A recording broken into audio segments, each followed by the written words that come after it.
Welcome my dear rockers, कैसे हैं आप सभी। हम आपके लिए लेकर आ गए हैं एक और मिस्ट्री मूवी जिसका नाम है पारीमाला डिसूजा। तो मूवी की शुरुआत में हम एक कार को देखते हैं जिसमें उस वक्त सिर्फ 2 लोग ही बैठे होते हैं और वो कार आकर एक बड़े घर के गेट के सामने रुकती है। उस वक्त हम वहाँ घर की मालकिन पारीमाला डिसूजा को विंडो पर देखते हैं, जहाँ से वो उस कार को ही देखती है पर फिर अपने कमरे में चली जाती है। एंड उसके बाद वो कार भी वहां से चली जाती है। यहाँ सीधे सीन होता है सुबह शिफ्ट, जहाँ उस घर की शेफ जिसका नाम लकी है, वो घर के सभी लोगों को उनका ब्रेकफास्ट और कॉफी वगैरह देते हुए पारीमाला के लिए चाय लेकर उसके कमरे में पहुंच जाती है। एंड उसके कमरे में हर जगह खून फैला हुआ होता है जो कि बाथरूम से आ रहा है। लकी फिर बाथरूम के अंदर जाकर देखती है तो उसे वहां पारीमाला की डेड बॉडी बाथटब में दिखाई देती है। वो देखती है कि उसके हाथ की नसें कटी हुई है, उसके हाथों में चाकू है और हाथों से बह रहा खून पूरे टब के पानी को लाल कर चुका है। अब ये देखकर लकी तो एकदम बहुत जोर से चिल्लाती है, जिसके बाद घर के सभी लोग वहां पर पहुंच जाते हैं। एंड जब सभी पारीमाला की डेड बॉडी को देखते हैं तो मतलब शॉक। इसके बाद एज यूजुअल पुलिस को इस बारे में इन्फॉर्म किया जाता है और फिर लक्ष्मी नाम की उस एरिया की हेड इंस्पेक्टर इस केस को इन्वेस्टिगेट करने के लिए आती है, जहां उनके साथ सब इंस्पेक्टर विनोद और ललिता भी होते हैं,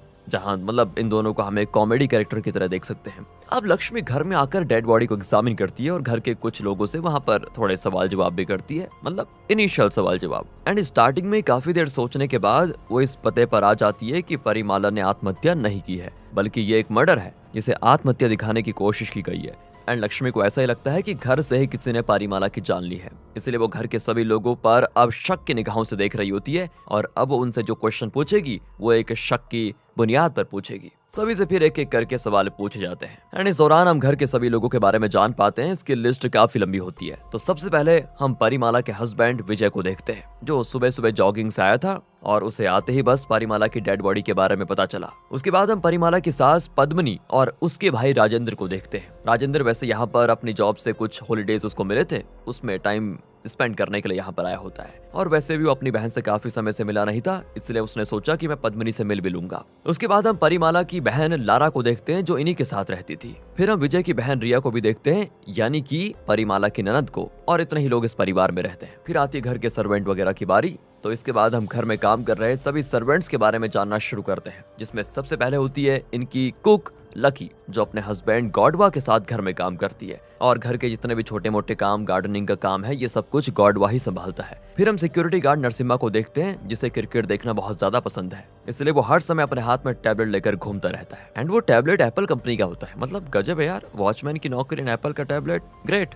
लक्ष्मी सभी से कुछ सवाल पूछने के बाद उसका सबसे पहला शक पारीमाला के हस्बैंड विजय पर जाता है कि शायद विजय ने ही पारीमाला को दहेज वगैरह के लिए जान से मार दिया हो। मतलब वही जो हमारी पुरानी सोच रहती है, वही लक्ष्मी की भी यहाँ पर सोच रहती है। फिर लक्ष्मी अपने ही मन में एक स्टोरी बना लेती है कि कैसे विजय ने पारीमाला को मारा होगा। वो ये सोचती है, लेकिन आप देख रहे हैं उसने पहले पारीमाला को बेहोश करके उसके हाथ की नस काट दी होगी और फिर वहां पर फेक क्राइम सीन बना दिया होगा। एंड इसी सोच पर, इसी शक की बुनियाद पर लक्ष्मी विजय को वहां से पुलिस स्टेशन लेकर आ जाती है। वहां पर उसको सच बताने के लिए कहती है कि तुमने पारीमाला को क्यों मारा। अब विजय तो रोते हुए कहता है कि मैडम, मैं अपनी पत्नी को क्यों मारूंगा, मैं उससे बहुत प्यार करता था। लक्ष्मी को अभी भी चैन नहीं आता और वो फिर विजय से पूछती है कि उस दिन तुम सुबह जॉगिंग पर गए थे, राइट? तो तुमने जॉगिंग पर जाने से पहले क्या ये नहीं देखा कि तुम्हारी बीवी कहाँ पर है? एंड इसके बाद विजय उसे उस दिन की कहानी बताता है कि उस रात हुआ ये कि विजय और राजेंद्र दोनों एक साथ बैठकर ड्रिंक कर रहे थे और तब पारीमाला ने विजय को आकर कहा था, जब तुम्हारा ड्रिंक्स हो जाए तो आकर सो जाना, पर मुझे मत उठाना, मेरा सर दर्द बहुत ज्यादा है इसीलिए।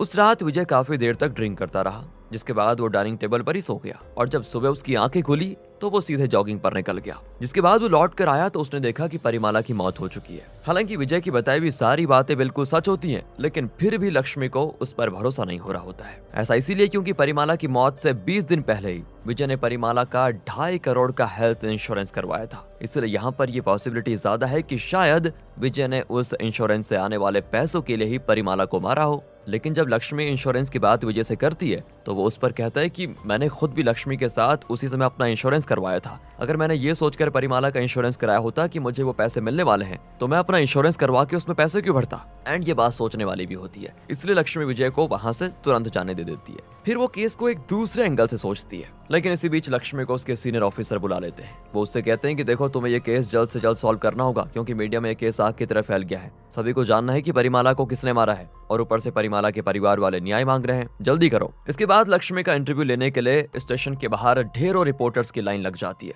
जहां सभी उसको सिर्फ परिमाला केस के बारे में ही पूछ रहे होते हैं, जैसे कि पुलिस अभी क्या कर रही है, कहां तक पहुंची, इन्वेस्टिगेशन में क्या हो रहा है, वगैरह वगैरह। लक्ष्मी सभी से सिर्फ यही कहती है कि पुलिस अपना काम कर रही है, आपको बहुत जल्द पता चल जाएगा कौन है मर्डरर। फिर लक्ष्मी गॉडवा के पास पूछताछ करने के लिए पहुंच जाती है। गॉडवा वही दोस्तों जो उनके यहाँ पर गार्डनिंग वगैरह का काम करता है, जिससे उसको पता चलता है कि परिमाला बहुत ही अच्छी औरत थी, वो सबकी मदद किया करती थी, इसलिए उसका कोई दुश्मन ही नहीं था। पर गॉडवा को किसी वजह से परिमाला की सास पद्मनी और उसके भाई राजेंद्र पर शक हो रहा होता है। ऐसा इसीलिए क्योंकि कुछ दिन पहले जब गॉडवा गार्डनिंग कर रहा था, तब उसने पद्मनी और राजेंद्र को बात करते हुए सुना था, जिसमें वो कह रहे थे कि उसे जल्दी मार देना चाहिए, आखिर कब तक झेलते रहे उसको। एंड ये जानकर लक्ष्मी सीधे पद्मनी और राजेंद्र के ऊपर शक करने लग जाती है। एंड उसके मन में वही सिनेरियो बन जाता है कि कैसे दोनों ने मिलकर परिमाला को मारा होगा।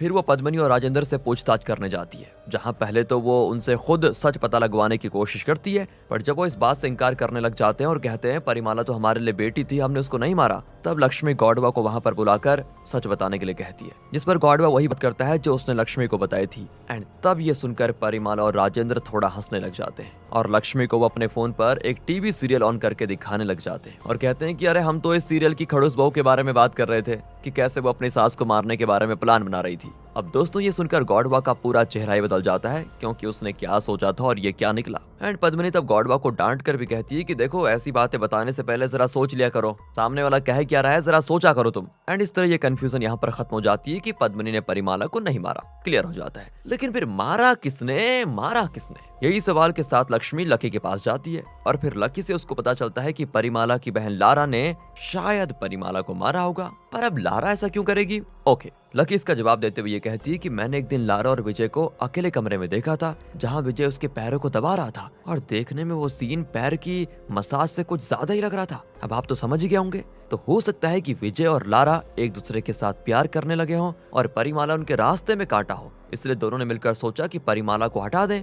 अब लक्ष्मी फिर इन बातों को सुनते ही उनकी प्री रिकॉर्डेड वीडियो अपने दिमाग में बना लेती है कि किस तरह दोनों ने परिमाला को मारा होगा, मतलब वो दिमाग में सोचती है पूरा विजुअलाइजेशन करके। लेकिन इससे पहले कि लक्ष्मी वहां से लारा और विजय के पास जाती और इस बात को कंफर्म करती, उससे पहले लकी के गालों पर लारा का एक जोरदार चांटा आता है, जिसके बाद लारा ये कहती है अरे तुम पागल हो क्या, उस दिन मेरे और रिया दोनों के पैर में मोच थी और घर वाले इसलिए हमारे पैर दबा रहे थे, तुम कह रही हो कि उस दिन उस कमरे में सिर्फ हम दोनों थे, अरे क्या तुमने दूसरी तरफ माँ और पापा और रिया को नहीं देखा? तब जाकर लकी के दिमाग की ये कंफ्यूजन भी क्लियर होती है कि ऐसा कुछ नहीं था जैसा वो सोच रही है। बट सवाल अब भी यही है कि तो मारा किसने? जिसके बाद लक्ष्मी नरसिम्हा के पास जाती है और उसे मर्डर से एक रात पहले क्या हुआ था ये सब पूछती है। नरसिम्हा कहता है कि वैसे तो उस रात कुछ नहीं हुआ था, लेकिन एक कार आकर काफी समय तक घर के आगे खड़ी रही थी, जिसके बाद मैं उस कार के ड्राइवर पर चिल्लाया और फिर वो कार वहां से चली गई। अब लक्ष्मी सीसीटीवी की मदद से यहाँ पर पता करने लग जाती है कि वो कार किसकी थी और उस रात कार के अंदर आखिर था कौन, जिससे उसको पता चलता है कि कार किसी सुशांत नाम के एक लड़के की है और उस रात कार के अंदर सुशांत और रिया थे।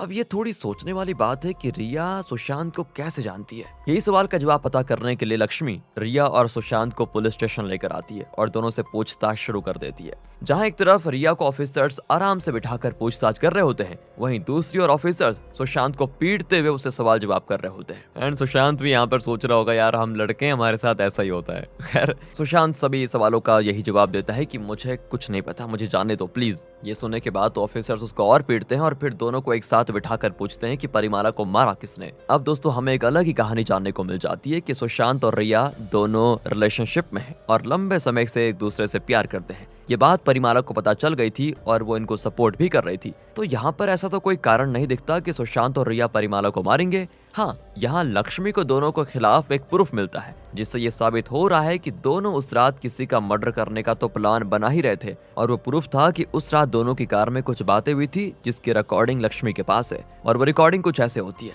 कि ये लड़की मुझे बहुत परेशान कर रही है, तुम इसे मारोगी या मैं मार दूं? एंड ये सुनकर सुशांत बताता है कि मैम उस रात हम दोनों कार में बैठकर फ्री फायर खेल रहे थे और हमारे सामने जो एनिमी लड़की थी हम उसे मारने की बात कर रहे थे। एंड दोस्तों फिर से यहाँ पर ओवर खत्म हो जाता है, मतलब कोई आगे लीड ही नहीं मिलती। आगे कुछ देर लक्ष्मी को उसके साइबर डिपार्टमेंट से सतीश का कॉल आता है, जो लक्ष्मी को बताता है कि पिछले 20 दिनों से परिमाला के नंबर पर किसी आदमी का बार बार कॉल आ रहा था। एंड हैरानी की बात यह है कि वो आदमी जिस नंबर से कॉल कर रहा था वो उसने 20 दिन पहले लिया था। पर ऐसा भी नहीं है कि वो इन 20 दिनों से पहले परिमाला को कॉल नहीं करता था, वो पिछले 2 सालों से परिमाला को कॉल कर रहा था और 20 दिन पहले उसने अपना नया नंबर चेंज किया। इसके बाद सतीश लक्ष्मी को हेडक्वार्टर बुलाकर उसे उस आदमी की कॉल रिकॉर्डिंग सुनाता है, अब इसको सुनकर लक्ष्मी थोड़ा घबरा जाती है क्योंकि उस आदमी की आवाज बहुत डरावनी होती है। उस रिकॉर्डिंग में वो आदमी कह रहा होता है, मुझे पता है तुम शुक्रवार को मंदिर जाती हो और रविवार को चर्च। लक्ष्मी फिर सतीश को उस फोन को ट्रैक करने के लिए कहती है जिससे वो आदमी परिमाला को कॉल कर रहा था, और इससे पता करने पर होगा ये कि उस आदमी की लोकेशन पता चल जाएगी।